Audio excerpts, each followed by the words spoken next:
ସୋନାଲି ଓ ଆର୍ଜନ ଦୁହେଁ ସ୍କୁଲ ସମୟର ସାଙ୍ଗ। ସୋନାଲି ବହୁତ କଥା କହୁଥିଲା। ଆର୍ଜନ ଶାନ୍ତ ଓ ଗମ୍ଭୀର। ସ୍କୁଲ ପରେ ଦୁହେଁ ଭିନ୍ନ ସହରକୁ ପଢ଼ିବାକୁ ଚାଲିଗଲେ। ସମୟ ସହିତ କଥା ମେସେଜ ମଧ୍ୟ କମିଗଲା। ବର୍ଷ ପରେ ଗାଁର ଏକ ବିବାହରେ ଦୁହେଁ ପୁଣି ମିଶିଗଲେ। ଆକାଶରେ ମେଘ, ହଠାତ୍ ବର୍ଷା ଆରମ୍ଭ। ସବୁଠି ଲୋକ ଦୌଡ଼ି ଛାଉଣି ତଳେ ଗଲେ, କିନ୍ତୁ ସୋନାଲି ବର୍ଷାରେ ଭିଜୁଥିଲା। ଆର୍ଜନ ଛତା ନେଇ ତାଙ୍କ ପାଖକୁ ଆସିଲା। ତୁ ଏବେ ମଧ୍ୟ ବର୍ଷାକୁ ଭଲ ପାଉଛୁ ସୋନାଲି, ହସି କହିଲା। ହଁ, କିନ୍ତୁ କାହା ସହିତ ଭିଜିବାକୁ ମିଳିଲେ ଆଉ ଭଲ। ଆର୍ଜନ ଶାନ୍ତ ହୋଇଗଲା। ବର୍ଷା ବୁନ୍ଦାର ଶବ୍ଦ ମଧ୍ୟରେ ସେ କହିଲା, ମୁଁ ସମୟ ସହିତ ତୋତେ ଭୁଲିବାକୁ ଚେଷ୍ଟା କରିଥିଲି, କିନ୍ତୁ ପ୍ରତ୍ୟେକ ବର୍ଷା ମୋତେ ତୋର ମନେ ପକାଇ ଦେଇଥିଲା। ସୋନାଲିଙ୍କ ଆଖି ଭିଜିଗଲା।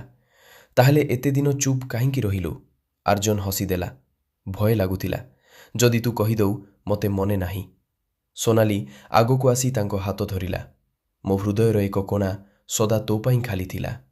ବର୍ଷା ବୁନ୍ଦା ମଧ୍ୟରେ ଦୁହେଁ ଏକେ ଛତା ତଳେ ନୁହେଁ, ଏକେ ସ୍ୱପ୍ନ ତଳେ ଦାଡ଼ିଥିଲେ। ସେଇଦିନ